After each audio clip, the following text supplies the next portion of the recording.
turn on notifications and never miss the beginning of a new story again. Join us and be part of every chapter. The Valley of Aramath, once a vibrant mosaic of lush greens and crystal-clear streams, now lay beneath the heavy shroud of a night that refused to end. It was not natural darkness that brought rest, but a frigid and unnatural mantle, forged by an eclipse that stretched beyond any ancestral memory, draining the Earth's vitality to its last whisper of hope. The skies, once the stage for the harmonious dance between sun and moon, had become a silent witness to cosmic discord, a perpetual grey that suffocated color and life. On this stage of silent decay, humanity shrank, its hearts consumed by an ancestral anguish, realizing that the punishment was not merely physical, but a tangible manifestation of a spiritual imbalance that had taken root in its core. The pain lay not only in the impending famine, but in the loss of order itself, in the inversion of the justice that governed the cycles of harvest and mourning, a grim omen that the world, as it was known, was heading towards oblivion, swallowed up by the cruel separation of primordial forces. At the heart of this impending calamity stood the solitary figure of Ilara, for whom destiny had woven a garment of paradox from birth, marking her with a visible and cursed duality. One eye reflecting the incandescent purity of light, the other harboring the profound mystery of shadow. Her mere presence in the village of Aramath brought no solace, but accentuated the suspicion and revulsion reserved for all that was unusual, for, to the frightened common sense, the union of opposites was not synonymous with balance, but the harbinger of profanation. She grew up under the crushing weight of gazes that judged her an aberration, a living manifestation of the imbalance that now plagued the valley, and each step she took was accompanied by the cold whisper of distrust. His youthful soul, however, harbored an unwavering faith, not in the acceptance of others, but in the hidden purpose of that singular design, a premonition that his difference was not a burden to be borne, but the key to a greater mystery, a vocation written in the stars. The injustice of their fate was palpable in the season when the great eclipse began to exact its highest price, when the sap of the trees stagnated and the forest animals began to wander in a silent frenzy, losing their instincts and sanity. The elders, men and women whose wisdom was corroded by fear, turned their empty eyes to Ilara, not with the plea of those seeking salvation, but with the blind fury of those looking for a scapegoat to appease the wrath of the heavens. They cried out that her presence was the catalyst for misfortune, the visible catalyst for discord between light and shadow. The skepticism of the antagonists was an impenetrable wall of ignorance, for they could not conceive that the solution might lie precisely in what they most feared and rejected, the perfect union of opposites. Ilara's heart ached with the intensity of loneliness, a pain deeper than the hunger that gnawed at her stomach, for it was the pain of abandonment and misunderstanding, at a time that demanded the unity of all for the survival of the people. However, the Eternal One had other plans for the rejected young woman, plans that began to unfold at the very moment when despair reached its darkest peak. Amidst the ruins of the ancient temple, where the dust of oblivion covered the tablets of primordial law, the elders stumbled upon a forgotten manuscript, a parchment browned with age that contained the chronicle of the lost balance. Reading that ancestral text by the flickering light of a nearly extinguished lamp revealed the terrible truth. The complete separation between light and darkness was the prelude to the void, to the end of all meaning and purpose in existence. But the text prophesied in letters that seemed to shine with a divine urgency that redemption would come through the hands of those who carried within them the mark of convergence,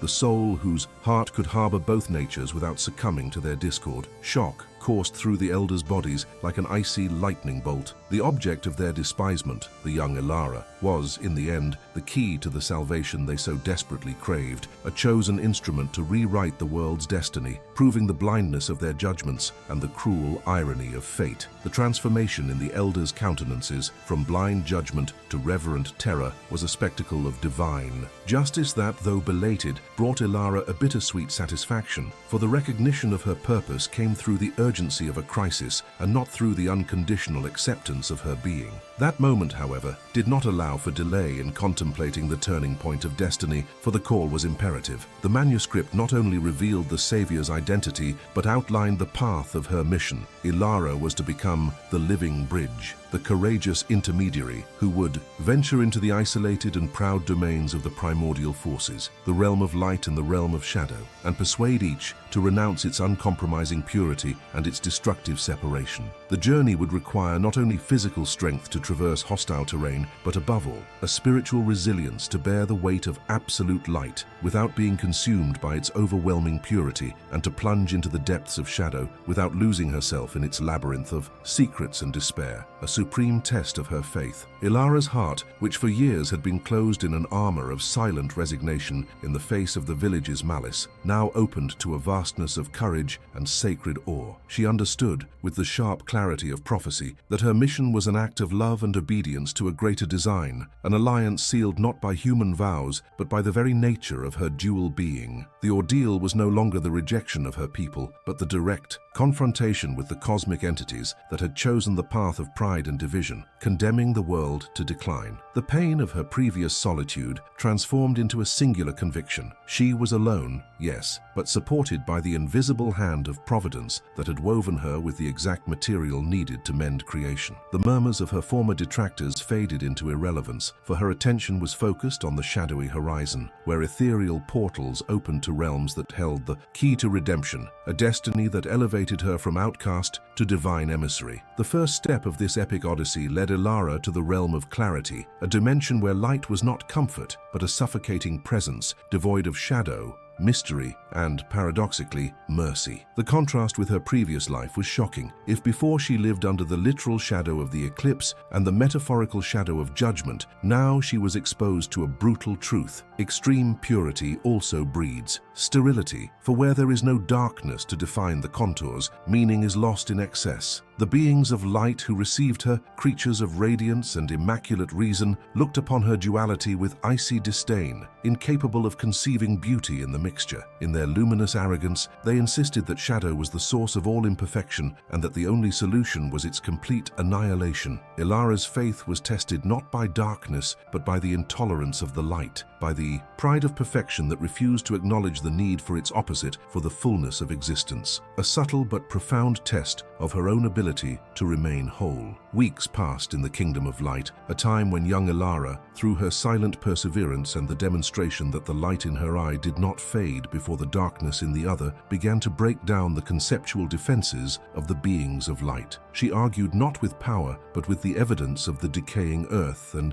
earth that was the manifestation of the original union, and which now cried out for reconciliation. The turning point came when she revealed the deepest truth. The cosmic separation had not been born of malice, but of fear. The fear of the light being tainted by the shadow, and the fear of the shadow being consumed by the light. The revelation of the divine purpose, which was not the dominion of one over the other, but mutual coexistence, began to sow a holy doubt in the hearts of the entities of radiance, who had always seen themselves as guardians of absolute truth. Their ancestral stubbornness wavered before the evidence of impending catastrophe, and divine justice manifested itself slowly, not as a lightning bolt of punishment, but as the gentle persuasion of a soul that personified lost unity, preparing the stage for the next and most dangerous act, the plunge into the abyss of shadow. The transition from the oppressive splendor of the kingdom of light to the dense, velvety silence of the kingdom of shadow was abrupt and visceral, a descent into the innermost recesses of her own soul. Ilara felt the eye of light on her face struggle against the darkness that enveloped her, while the eye of shadow seemed finally to find a home, realizing the irony that true darkness lay not in the kingdom, but in the human hearts that feared it. This domain was not a place of active evil, but of forgotten truths, accumulated grief, and profound loneliness, an antithesis to the luminous pride of light. The shadow beings, entities of shifting form and ancient whispers, watched her with a melancholic skepticism. They did not judge her with the anger of light, but with the bitter resignation of those who had long been convinced that their role was that of eternal renegades, guardians of all that the surface world preferred to ignore or hide, and therefore they had no faith in the possibility of redemption. In that season of mourning and secrets, Ilara faced her most difficult ordeal, not the fight against monsters, but the battle against the contagious despair that permeated the air. The shadow beings tried to persuade her, not with threats, but with the cold, fatalistic logic that unity was a chimera, a naive ideal that the light in its selfishness would never allow. They confronted her with the mirror of the very doubts she had tried to bury, forcing her to question whether sacrificing her individuality to restore a world that had rejected her would be worthwhile. However, Ilara's faith, forged in the furnace of rejection in Aramath, was an incandescent core that the shadow could not extinguish. She understood their pain, the pain of not being seen, of not being accepted because she had lived it. And it was with this empathy, the only currency that the shadow valued, that she began to build the bridge over the abyss, showing that the shadow was not the absence of light, but the framework that allowed the light to be truly seen and valued. The climax of the test of faith occurred when the Shadow Leader, an entity of ancient sorrow and vast power, challenged her to choose a side, to renounce her light or her shadow, and thus prove her loyalty to a single principle. The price of this choice, he assured her, would be the annihilation of the other side of her soul and consequently the end of her life as Ilara. It was a moment of cosmic silence, where the decision of a single mortal would determine the fate of primordial realities. The young woman paused, not to ponder an impossible choice, but to utter the revelation that would unify her purpose. I am not the battlefield, but peace. I am not division, but proof that wholeness resides in the acceptance of both natures. Her refusal to fragment was the triumph, for she personified the balance that both kingdoms had forgotten, an act of fidelity to a higher design that transcended the need for purity or secrecy, manifesting the divine justice that resides in integrity and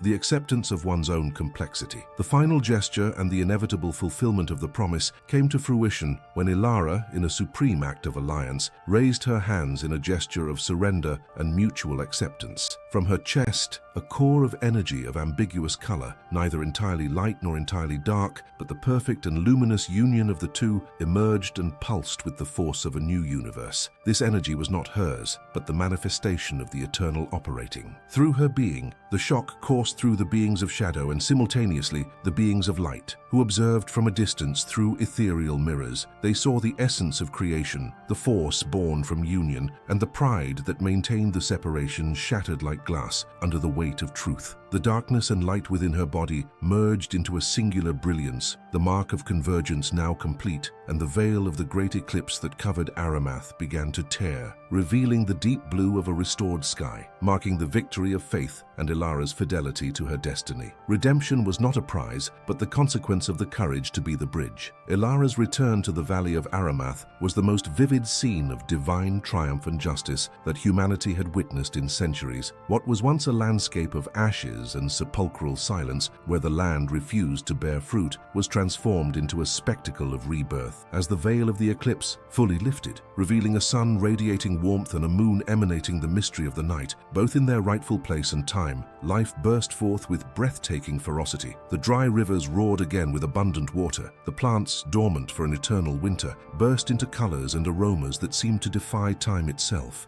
The before and after of the ordeal was there, palpable. The misery of separation now contrasted with the majesty of union, the despair of yesteryear being replaced by a satisfaction that bordered on collective ecstasy, the inevitable fulfillment that fidelity to a higher purpose would always find its reward. Ilara's former detractors, the elders and villagers who had exiled her with their gaze and words, fell to their knees, not in superficial celebration, but in profound and humiliating repentance. The shock was visible on their aged faces. The child they had cursed was the woman who had saved them, and the instrument of their salvation was precisely the duality they had feared and rejected. They finally understood the blindness of their malice and the fragility of their skepticism. The sight of Ilara, now transfigured, with her eyes no longer a feared division, but the radiant symbol of perfect integration, confronted them with the truth about their own inability to accept complexity. Divine justice manifested itself not in the punishment of her tormentors, but in the elevation of her victim to a position of unquestionable honor, forcing them to face the source of their salvation and acknowledge the error of their judgments, an act of redemption more powerful than any physical retribution. Ilara's transformation was complete and irreversible. She was no longer the silent outcast, but the living living embodiment of the alliance between primordial forces, the guardian of the new balance. The burden of her solitude had dissipated, replaced by the certainty of her legacy. Her mission did not end with the restoration of the cosmos, but with the re-education of the human soul, so that the fear of difference would no longer generate destructive separation. The account of her Odyssey, a chronicle of unwavering faith amidst the deepest adversity, spread through valleys and mountains, becoming the prophecy that true strength does not reside in homogeneous purity, but in the courage to embrace what is different within oneself and others. Her story became the epicenter of a new theology, where the shadow was no longer the enemy, but the silent partner of the light, and justice was no longer vengeance, but the reconciliation of opposites. Ilara, now known as the Weaver of Fates, sought not power or adulation, but the permanence of balance. Knowing that vigilance over harmony was her new duty, she founded an order, a group of guardians who understood that cosmic separation was merely a reflection of the division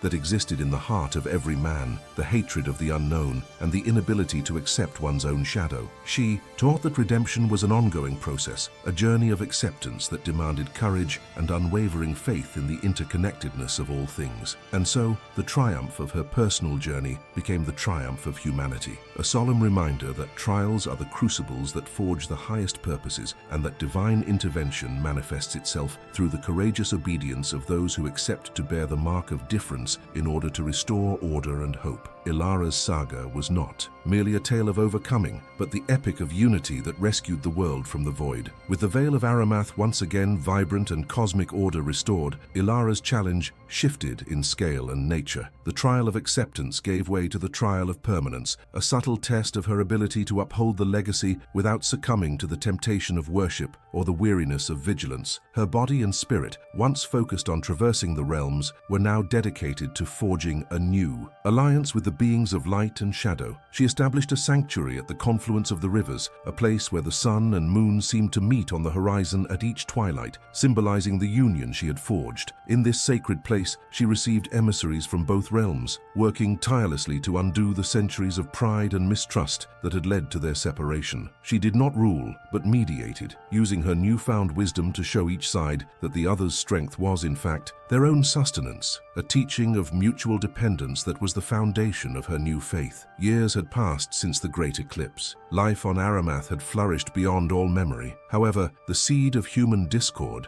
the fear of difference, was more difficult to eradicate than cosmic disharmony. Some of the elders, even after witnessing the redemption, carried in their hearts the bitterness of humiliation, and their silent envy began to manifest in whispers that Ilara had become too powerful, that she was playing with the primordial forces instead of simply serving them. This new antagonism, less dramatic than the eclipse but more insidious, represented the ultimate test of faith for the heroine. Their malice was the persistent denial of the divine justice that had saved them, a refusal to accept that grace had manifested itself through the one they despised. Ilara felt the pang of her old loneliness returning, but now it was tempered by the certainty of her purpose, and she knew that true victory was not glory, but perseverance in truth. During that season of abundant harvests, which should have been a time of unconditional gratitude, a group of young followers, blinded by purity, attempted to force a demonstration of Ilara's power, asking her to banish all shadow from the valley forever, guaranteeing an eternal and uninterrupted light. They thought that the victory of light would be proof of their faithfulness. This was the moment of the revelation of the most subtle divine purpose. Ilara, with the serenity of one who understood the complete cycle, led them to the foot of the mountain at night, where the shadow reigned. She showed them that the absence of shadow meant the absence of rest, of introspection, of dreams, and ultimately of depth. The spiritual transformation she had achieved allowed her to see the shadow not as evil, but as the guardian of the mystery necessary for growth. She taught that true faithfulness was not the choice of one side, but devotion to the whole, a concept that human selfishness would always struggle to understand, but which was the foundation of her unwavering legacy. If you're enjoying this story, take a second. Leave a like, subscribe to the channel, and let's continue with this exciting adventure. The Eternal One had other plans for the conclusion of his epic. Ilara would not die heroically in battle, but would become the living symbol of unity. In a closing ritual of the era, she went to the sanctuary, and in the presence of the beings of light and shadow and her people, she made her final act of sacrifice. She merged her physical body, with the sanctuary becoming the stone of balance, the beating heart of Aramath. Her triumph was her permanence, her transformation from a mere woman into a force of nature, a living prophecy. She left no blood descendants, but a legacy of wisdom. Divine justice lies not in punishment or power, but in the courageous acceptance of the duality that dwells within every being. The vision of her ascension, the transmutation of flesh into luminous and dark essence, silenced forever the last whispers of envy. His legacy became the spiritual compass of the valley, and the tale of his ordeal and redemption, the sacred epic that ensured the balance would not be forgotten, a vivid and contrasting reminder of what rejection caused and what acceptance restored. Ilara's physical disappearance and her merging with the sanctuary of convergence brought not only peace, but a new wave of spiritual turmoil. For the beings of light, the absence of the human bridge connecting them to the shadow generated an unease they had never known. They feared a repeat of the arrogance that had led to the great eclipse, and humility, a newly acquired virtue, was as fragile as ice in the sun. For the beings of shadow, the loss of Ilara, the only soul who had truly understood their pain and grief, resurrected melancholy and isolation. The Eternal had orchestrated the redemption, but the test of faith was no longer limited to the heroine, spreading to the primordial forces themselves, who now had to prove that the alliance was not a mere temporary convenience, but a principle of existence, a heavy burden of mutual acceptance that demanded constant vigilance over their ancestral instincts of separation and uncompromising purity. The malice of the elders, though silenced by the majesty of divine intervention, did not disappear, but metamorphosed into a passive resistance to the new order. They, the incorrigible skeptics and guardians of the old orthodoxy of fear, could no longer attack Ilara directly, but attempted to undermine its legacy. They insisted on maintaining the ancient purification rituals aimed at expelling any trace of shadow from the community, in a desperate attempt to deny the central truth of the prophecy. The shadow was necessary for life and growth. This silent denial was the most dangerous of trials, for it diverted the community from the true lesson of the saga. Ilara, even as the stone of balance, sensed the discord in the very foundation of the sanctuary, and divine justice demanded a more subtle manifestation to confront the ingrained stubbornness of hearts that refused to change even after being saved. That autumn, an unusual phenomenon occurred. The deepest part of the forest, long the refuge of the creatures of the shadow, remained in a perpetual and welcoming night, but without the oppressive darkness of the eclipse. The elders cried out that it was evidence that the shadow was gaining ground, and that the only solution was to send men to purify the area with fire and ancient prayers. The blind fury of ignorance once again threatened the peace. It was at this moment that the first revelation of the divine purpose post-ascension manifested. Ilara's voice, which was not an audible sound but a resonance vibrating in the soul, filled the valley, reminding them that the darkness of the forest was now the rest of the earth, the place where the seeds prepared for the new cycle, and that excessive light would kill them. It was the teaching of balance through biology, proof that the shadow sustained the light, and the shock of the truth caused the elders to recoil, humbled by the wisdom that the young woman they had despised now delivered to them from the essence of creation. The effect of this subtle intervention was the transformation of much of the people of Aramath, who began to see the sanctuary and nature itself with eyes of reverence and understanding. Ilara's legacy was being consolidated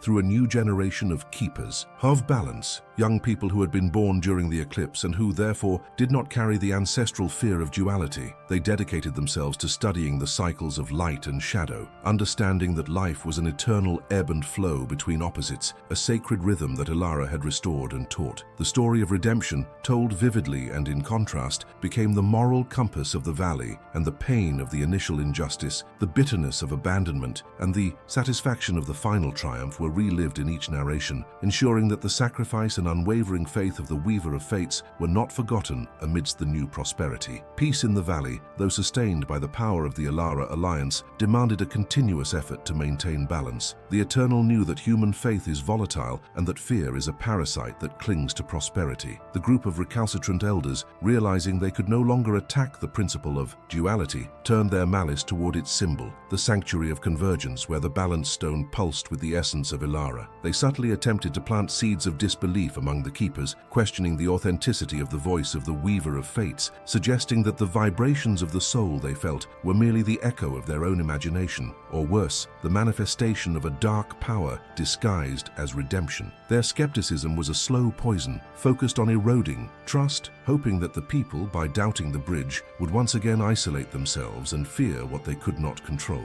The test of faith reached its climax when a localized drought, a natural event, struck a section of the valley that was a stronghold of the most skeptical. Immediately, the elders raised their voices, transforming the adversity into a public trial against Ilara's legacy. They proclaimed that the mixture had brought back misfortune, that the union of light and shadow was a profanation that heaven was punishing, and that the drought was proof that the only truth was the absolute purity of light, demanding a return to the rituals of total banishment of shadow. The contrast was dramatic. Most of the valley flourished, but the rebellious minority tried to impose their despair as a universal rule. Ilara, from the Stone of Balance, knew that the moment demanded more than a voice. It required a tangible manifestation of divine justice to confirm its purpose and how unmask the malice of the antagonists before all. Ilara's triumph in this new conflict was the manifestation of the rains of convergence. At the height of the public dispute, as the elders prepared for an extreme purification ritual, the sky, in a spectacle never before seen, split. Half became a radiant solar blue, while the other half was covered in a dense blackness of storm clouds. And from the exact point where the two halves met, a warm and nourishing rain began to fall.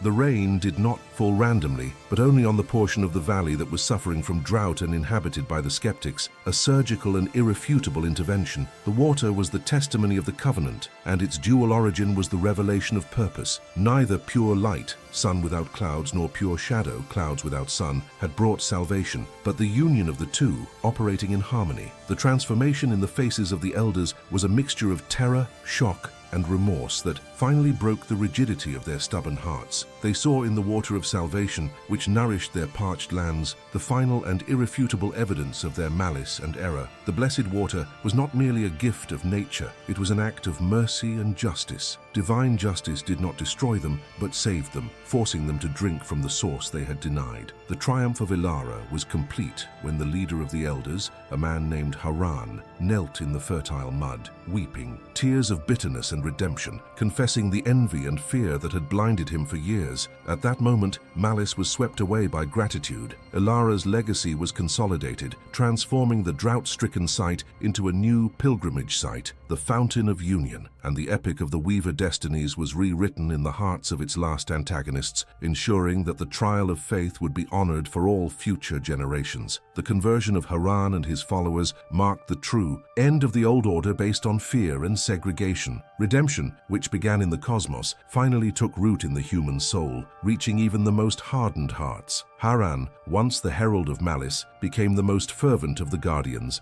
dedicating his final years to preaching the prophecy of unity. His testimony was powerful because it came from a place of profound denial, and the transformation of his character served as a living legacy of the power of Ilara's faith. If even the most skeptical and envious could be reached by the mercy of the convergence, then there was no hope lost in the world. His former pain was the perfect contrast to the joy of his new mission, and he became the chronicler of the epic, ensuring that the details of the initial trial and the inevitable final triumph were conveyed with the solemnity and emotion that the saga demanded. In that season of lasting peace, Ilara, the essence of the sanctuary, began to guide the people beyond mere survival, focusing on building a culture based on mutual acceptance. Her voice, a resonance from soul to soul, instructed them to create works of art and architecture that mirrored the union of light and shadow, in an effort to imprint the principle of duality on the collective subconscious. Temples were erected with two porticos, one always bathed in sunlight and the other in twilight, forcing pilgrims to recognize the beauty and necessity of both before entering the central precinct of balance. This was a subtle cultural trial, a constant test of faith, where obedience was no longer measured by great acts of sacrifice,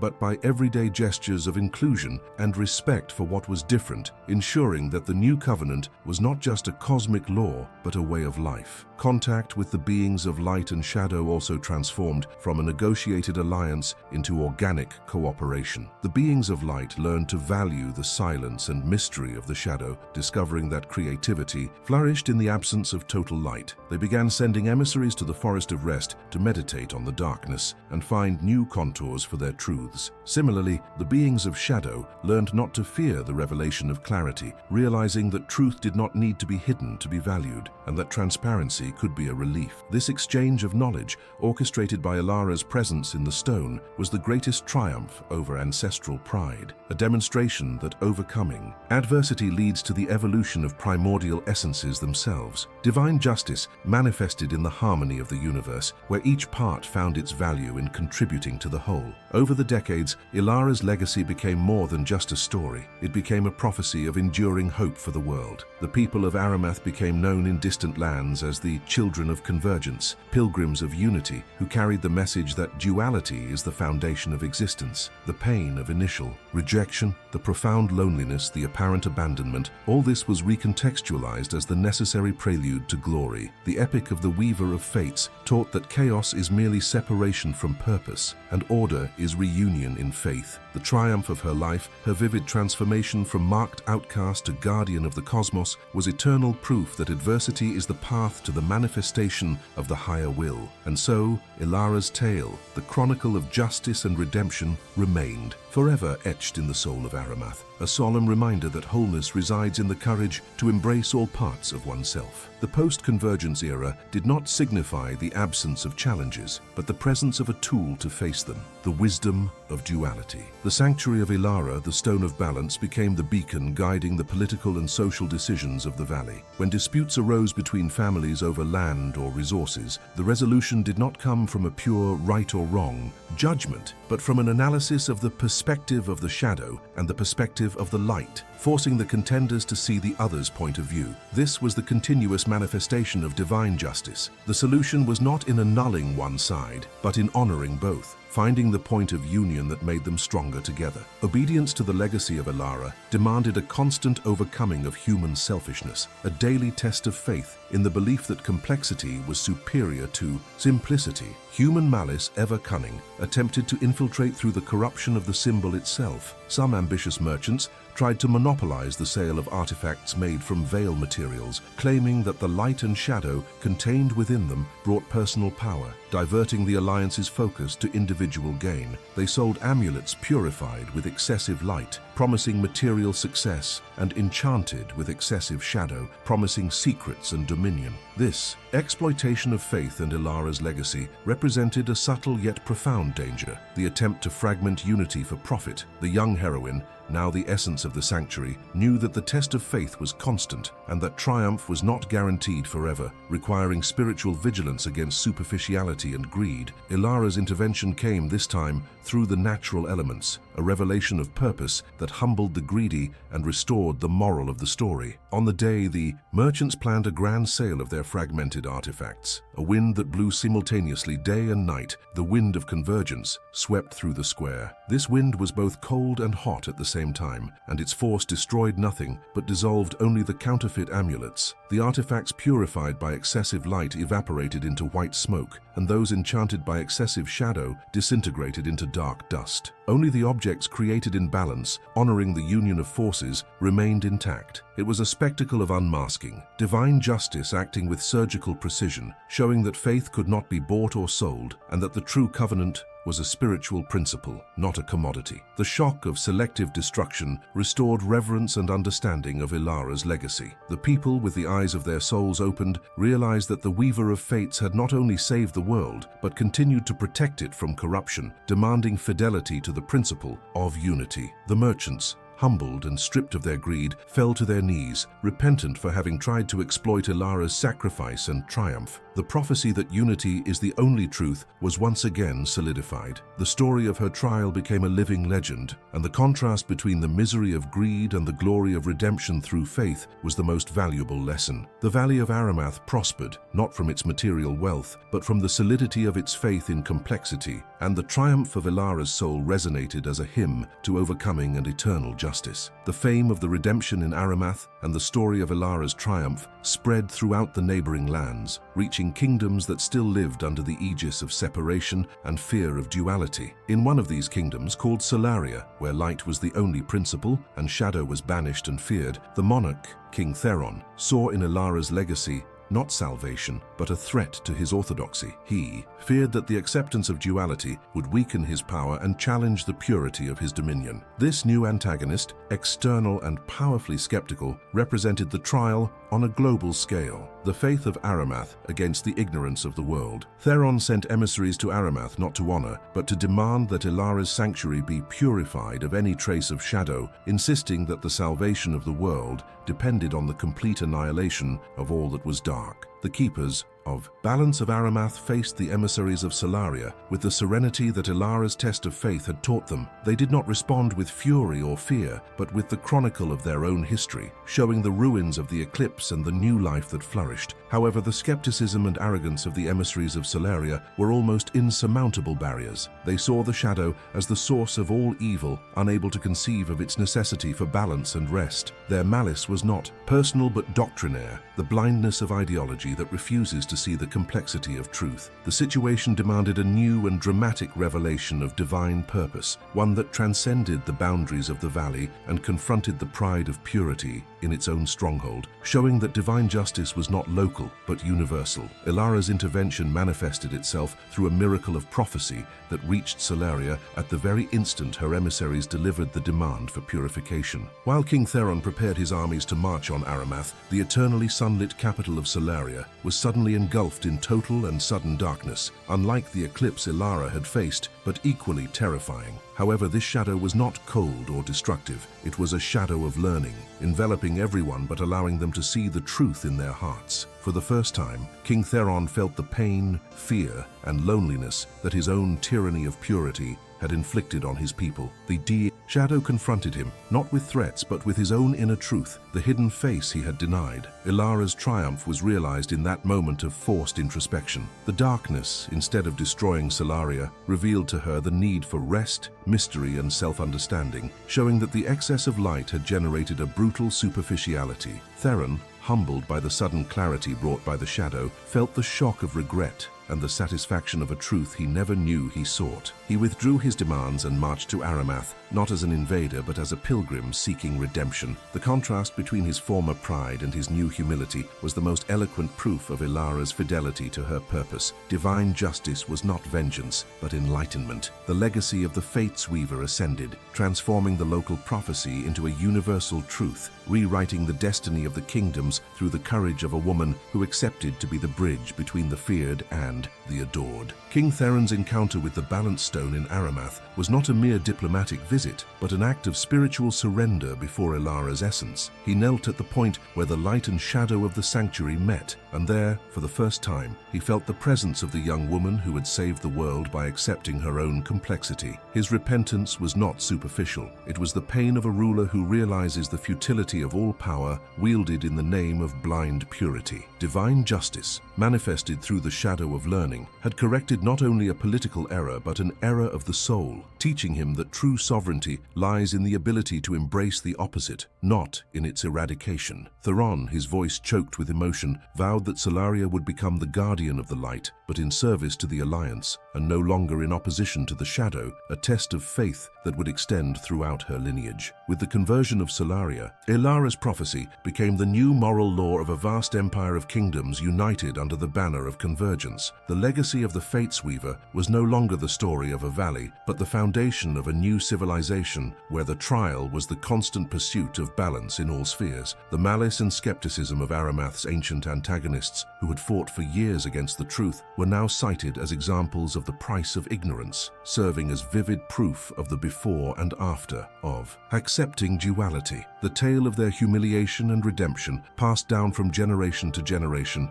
ensured that Ilara's sacrifice and the triumph of her faith were held in reverence, not as a distant myth, but as the practical key to prosperity and peace. The final revelation of divine purpose, Ilara's ultimate lesson, was transmitted to the people of Aramath and all allied kingdoms. The Stone of Balance was not an idol to be worshipped, but a mirror to be consulted. Ilara's essence taught that she was not irreplaceable, but that that any soul who dared to embrace their own light and shadow without fear could become a bridge of convergence in their own sphere of influence. The ultimate triumph was not their sacrifice, but the multiplication of their mission. This was the supreme manifestation of divine justice, the elevation of each human being to the potential of co-creator of balance, an epic of redemption that transformed passivity into responsibility, solitude into interconnection, and fate into free will, always anchored in faith in unity. And so, the Valley of Aramath, the stage of the greatest cosmic trial and the most profound redemption, became the spiritual center of the world. The life of Ilara, the young woman marked by duality and rejection, became the most eloquent hymn to perseverance and obedience to the higher design. Her saga is the immortal chronicle that resonates in hearts, reminding everyone that suffering and injustice are the preludes to the manifestation of faith and the fulfillment of the promise. The contrast between the eclipse of total darkness and the sun of convergence was a reminder that triumph is the inevitable fulfillment of those who refuse to fragment their soul, and that the greatest justice is the courageous acceptance of who one is. The weaver of destinies of Aramath fulfilled her epic, and her legacy of unity would reign forever. Do you want more Bible stories filled with faith,